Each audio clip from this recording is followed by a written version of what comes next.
Mas el Dios de toda gracia que nos llamó.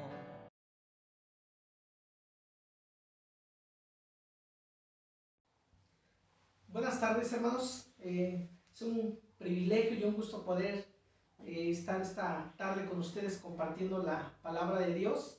Y bueno, vamos a tener nuestra clase de este día y pues antes les invito a inclinar su rostro y cerrar sus ojos para que pongamos este tiempo en manos de Dios. Padre, te damos gracias, Señor, en esta tarde por la bendición de poder apartar este tiempo para ti, abrir tu palabra para que, Señor, seas tú hablando a nuestras vidas, a nuestros corazones por medio de tu palabra. Y Señor, te rogamos que tu Espíritu Santo sea el que nos dirija, el que tome el control de este tiempo para que, Señor, pues hables a nuestras vidas. Y Padre, solamente te pedimos que tú quites todo lo que estorbe en nuestra mente, en nuestro corazón, para que tu palabra pueda entrar en lo más profundo de nuestro ser y que el Padre y tu Espíritu Santo nos dé el entendimiento y la sabiduría que necesitamos, Señor, para comprender tu palabra y poder entender la enseñanza que tienes para nosotros en este día, Señor. Nos ponemos en tus manos, rogándote tu bendición y pidiéndote, Padre, que, Señor, tú sigas alimentando nuestra alma, nuestro espíritu con tu palabra, para seguir creciendo en la fe y fortalecer nuestra comunión contigo, Señor. En Cristo Jesús te lo pedimos y te damos gracias. Amén. Bien, hermanos, pues bueno, la semana pasada vimos en nuestra clase acerca de esta duda que muchas veces ataca a muchos creyentes, si siguen siendo salvos o no.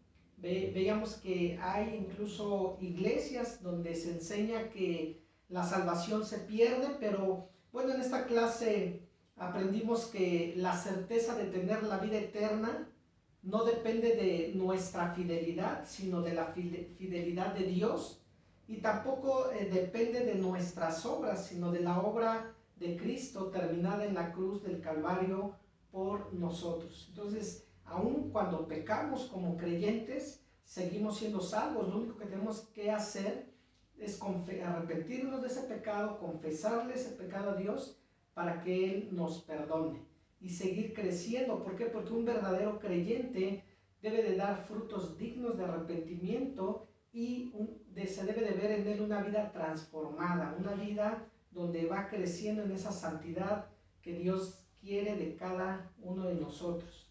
Entonces incluso veíamos ahí en Juan 5:24 que en el momento que una persona acepta a Jesús como su Señor y su Salvador, en ese momento recibe también la vida eterna. Hay un verbo en presente que dice tiene vida eterna. Y también dice, ha pasado de muerte a vida. Entonces la vida eterna no es algo que el creyente va a recibir en un futuro y que pudiera perder en ese trayecto, sino es algo que dice, ya recibimos y ya es nuestra la vida eterna. Incluso Pablo escribe ahí en Romanos, lo vimos también en Romanos 8:1, donde dice que ya no hay ninguna condenación para los que están en Cristo Jesús. Ya no hay condenación, seguimos siendo salvos, aun cuando pecamos. Lo único que perdemos es nuestra paz y nuestra comunión con Dios, pero eso será restablecido en el momento que confesamos nuestro pecado, le pedimos perdón a Dios y Él nos perdona, como lo vimos en nuestra clase. Y bueno, hoy vamos a ver el tema también muy interesante acerca de algunas personas cuando se les predica el Evangelio, ¿sí? Y algunos dicen, bueno, es que tengo algunas dudas antes de recibir a Cristo, y de eso trata nuestro tema. Tengo algunas dudas antes de recibir a Cristo.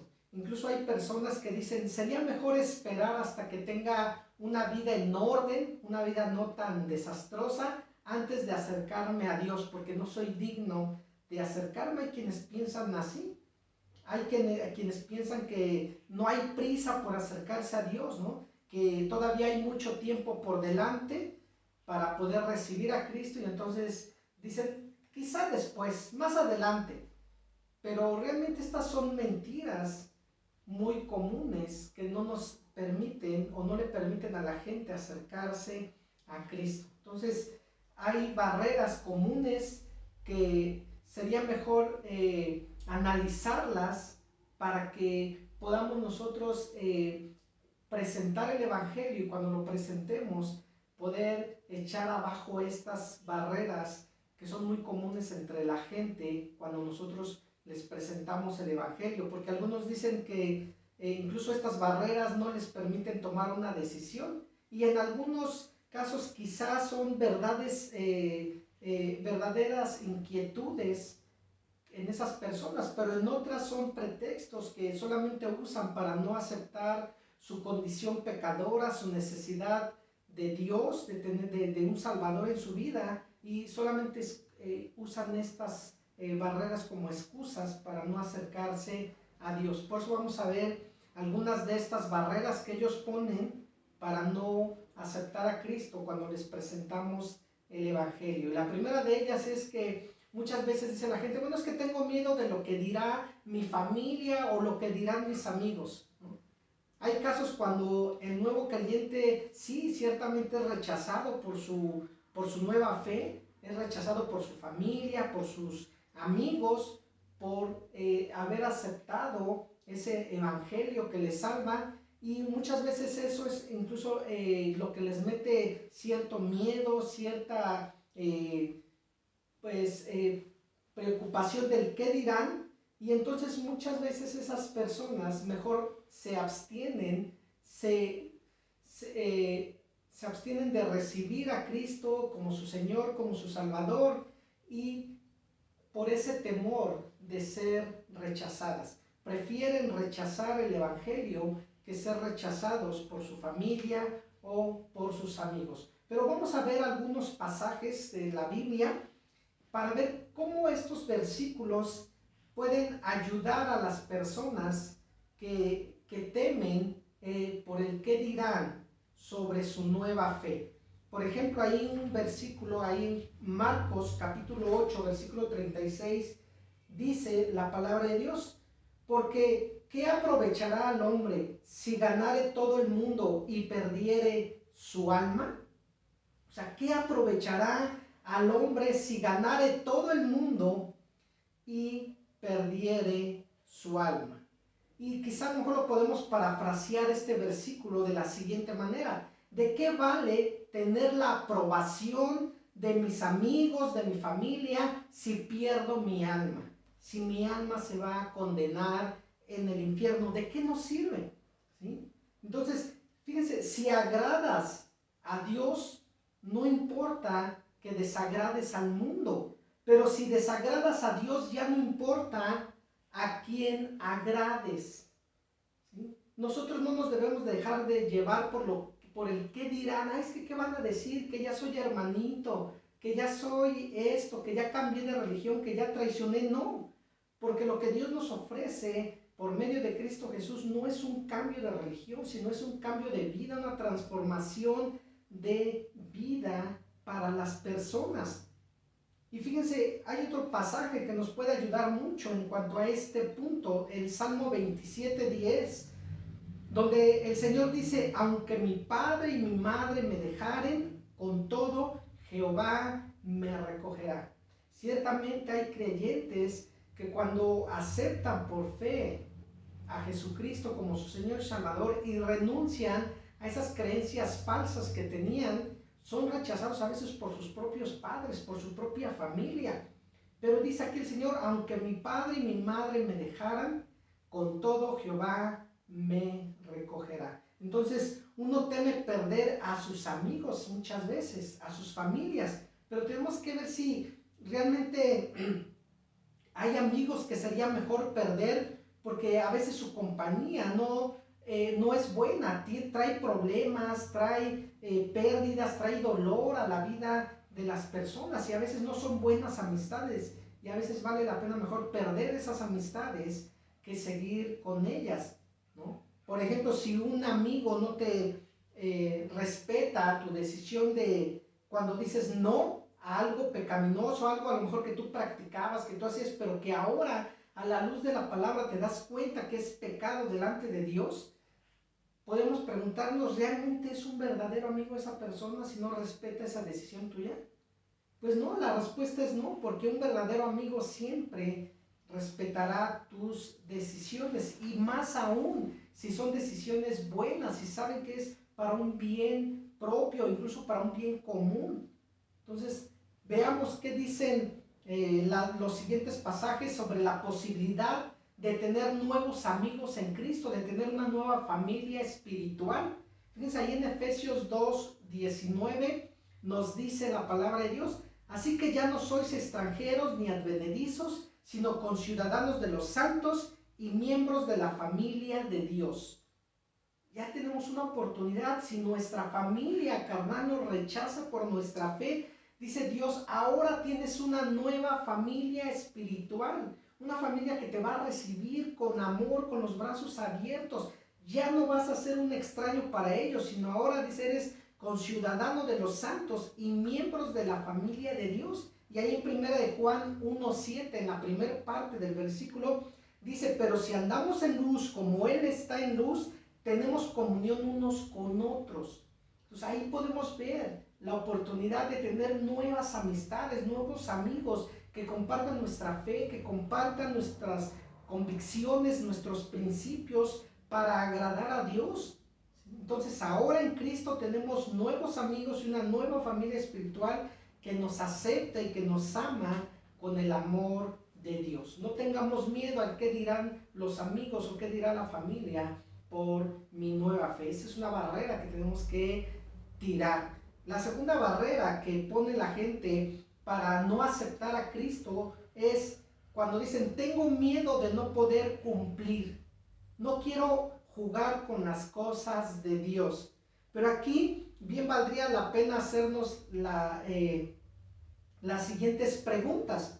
Por ejemplo, una de ellas, ¿tienes que arreglar tu vida antes de acercarte a Dios?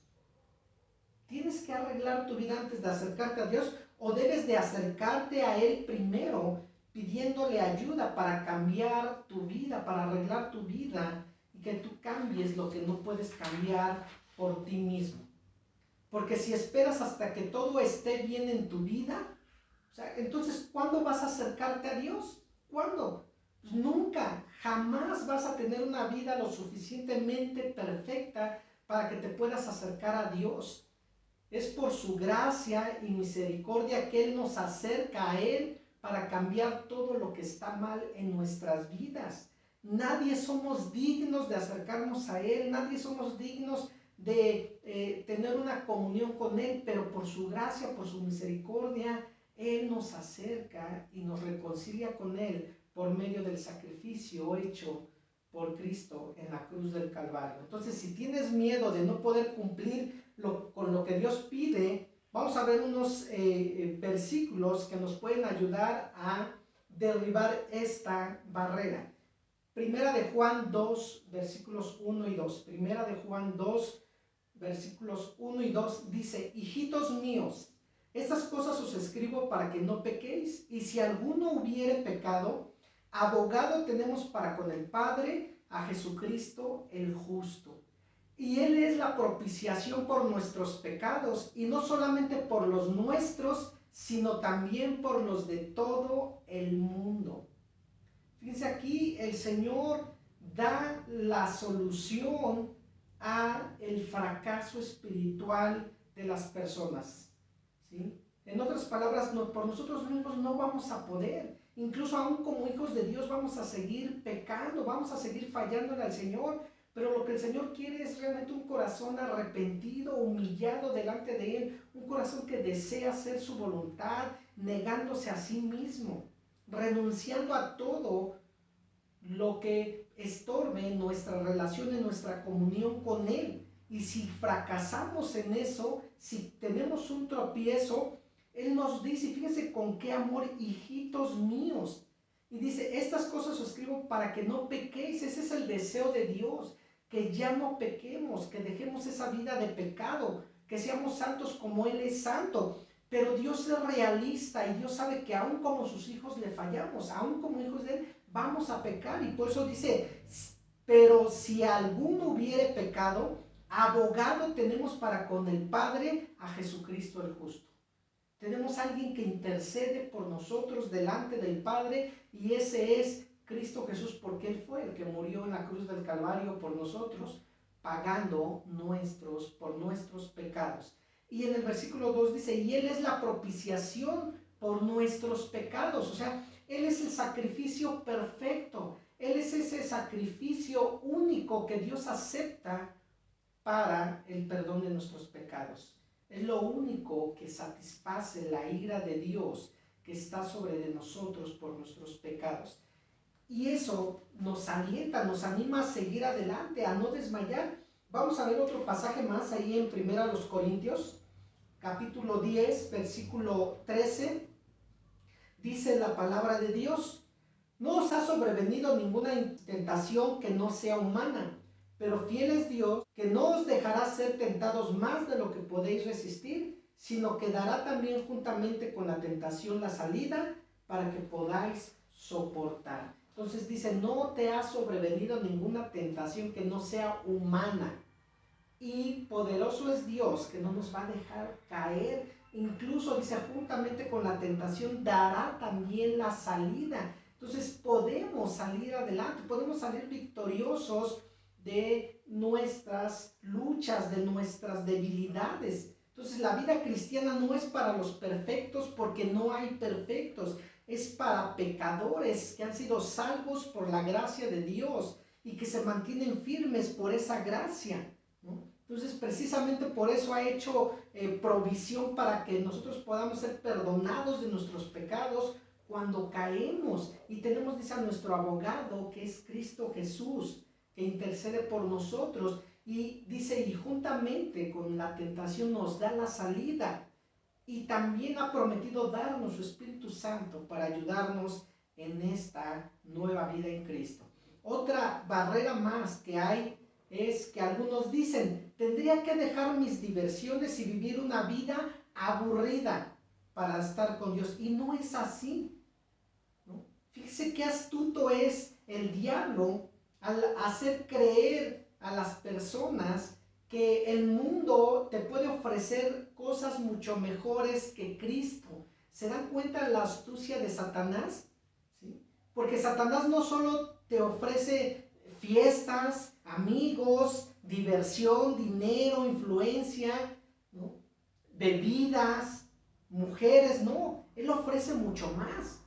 ¿Sí? Él te ofrece, dice, según tus deseos pecaminosos, tus apetitos pecaminosos.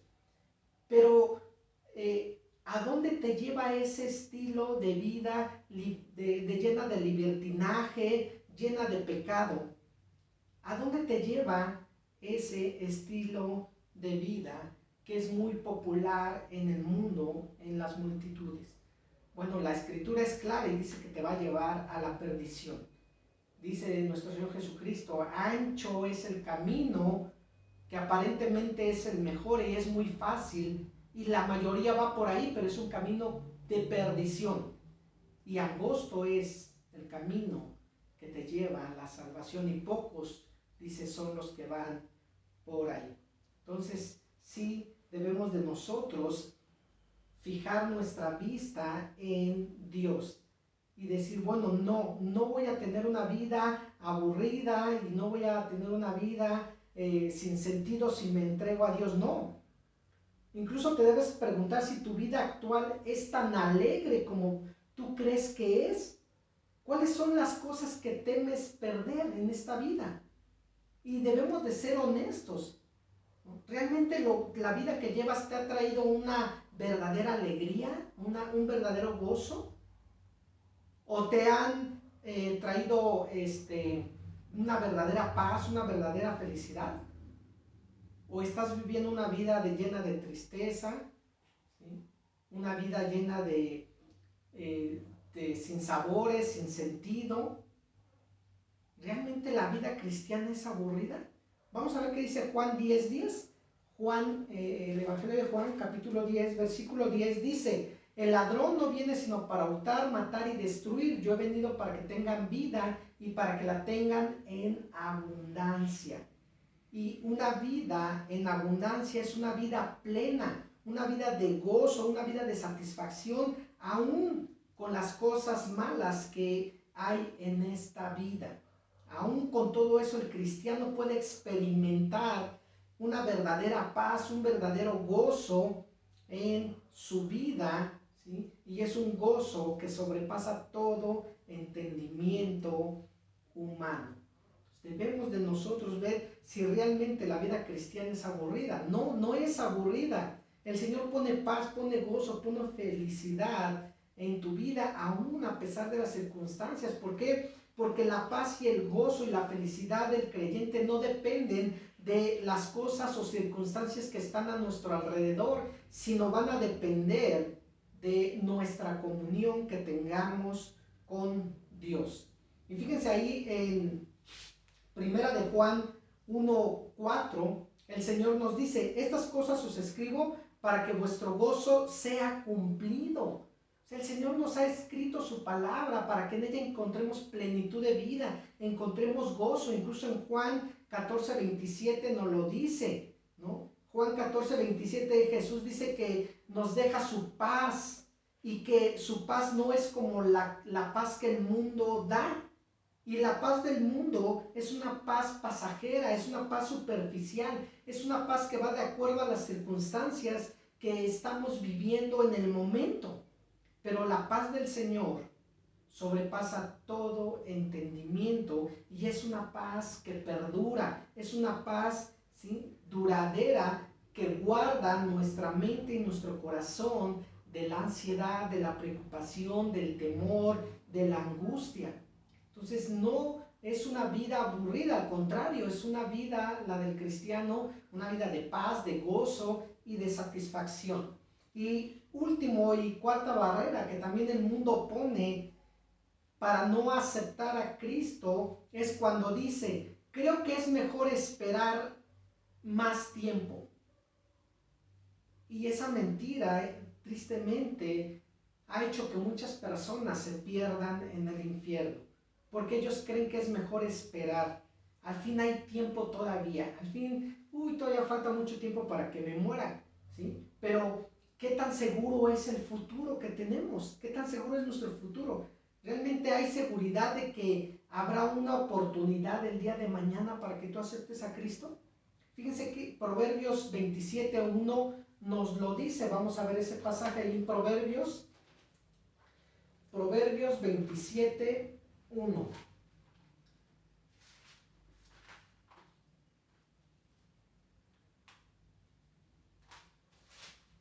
Y nos dice la palabra de Dios: no te jactes del día de mañana, porque no sabes qué dará de sí el día.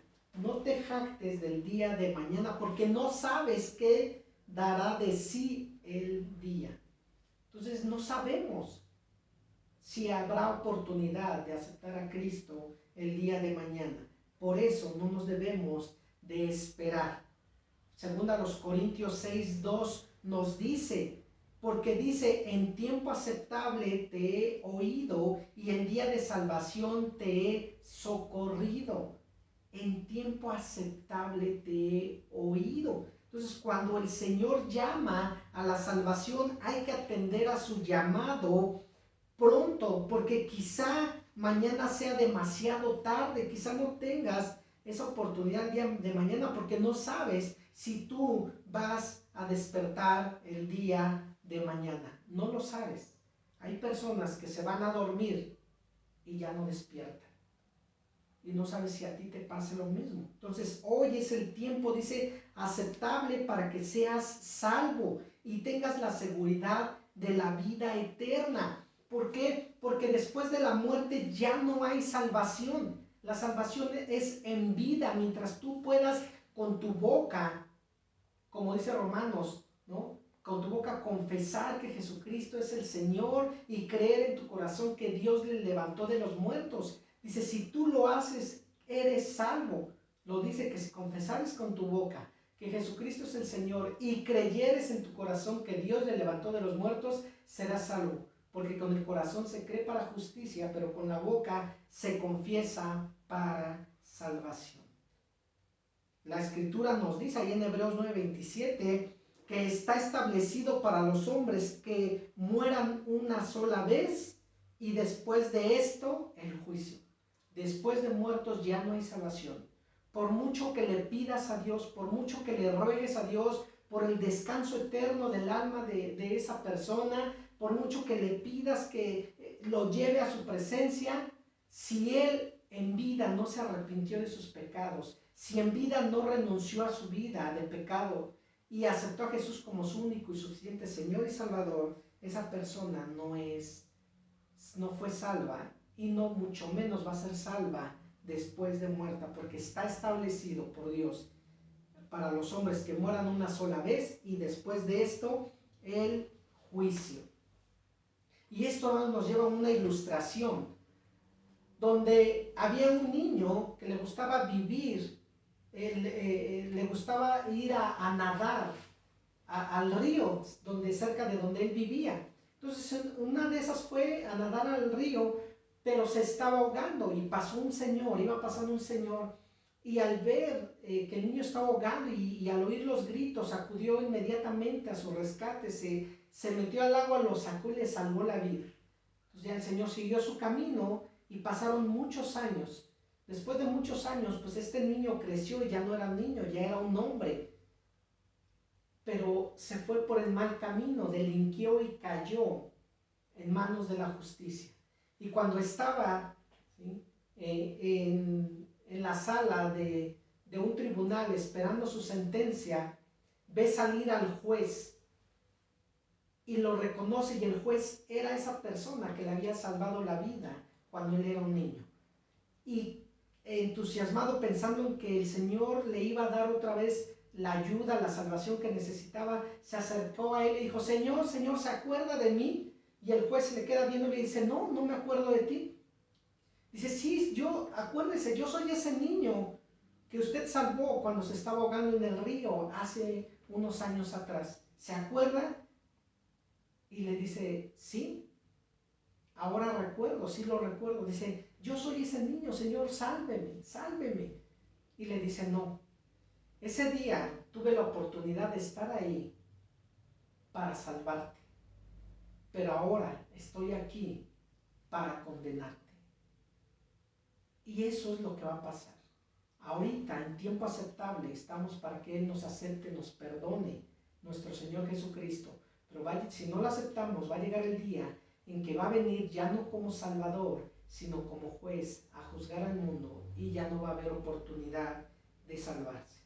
Por eso debemos de aceptar hoy que estamos en vida. Incluso el Salmo 95, 7 al 11, ahí nos advierte a no endurecer nuestro corazón a Dios, porque las consecuencias son catastróficas, ¿sí? El Salmo, vamos a ver ese pasaje, Salmos 95, 7 al 11 dice: porque Él es nuestro Dios, nosotros el pueblo de su prado y ovejas de su mano. Si oyeres hoy su voz, no endurezcáis vuestros corazón, como en Meriba, como en el día de Masá en el desierto, donde me tentaron vuestros padres, me probaron y vieron mis obras. 40 años estuve disgustado con la nación y dije: pueblo es que divaga de corazón y no han conocido mis caminos. Por tanto, juré en mi furor que no entrarían en mi reposo. Juré en mi furor que no entrarían en mi reposo. Entonces, las consecuencias de endurecer nuestro corazón a Dios son catastróficas. No endurezcamos nuestro corazón a Él. Si estás sintiendo el llamado de Dios en tu corazón, no te resistas. No te resistas. La mejor decisión que tú puedes tomar en toda tu vida es aceptar a Jesús como tu Señor y como tu Salvador, y tener la seguridad de la vida eterna. Entonces, entrégate a Él en fe y en arrepentimiento para el perdón de tus pecados y para que libres tu alma del infierno. Dios está hablando hoy a la vida, al corazón de aquellos que no han hecho una genuina decisión por Cristo. Aquellos que nunca lo han hecho, hoy es el día aceptable para el perdón de nuestros pecados. Bueno, hermanos, pues esta es la clase. Espero que sea de bendición para sus vidas. Y bueno, como tarea vamos a memorizar nuestro pasaje de Marcos 8:36. y seguir leyendo el libro de Apocalipsis, ahora de los capítulos 9 al 15. Esa va a ser la tarea y vamos a orar, hermanos. Padre, te damos gracias por este tiempo, gracias por la clase y te pedimos, Señor, que tú nos ayudes a ser esos verdaderos creyentes que te amen, que te teman y que vivan una vida agradable a ti, Señor. Te lo rogamos, Padre, y te lo pedimos en Cristo Jesús. Amén. Hermanos, bendiciones, que Dios les bendiga. Hasta la próxima. Mas el Dios de toda gracia que nos llamó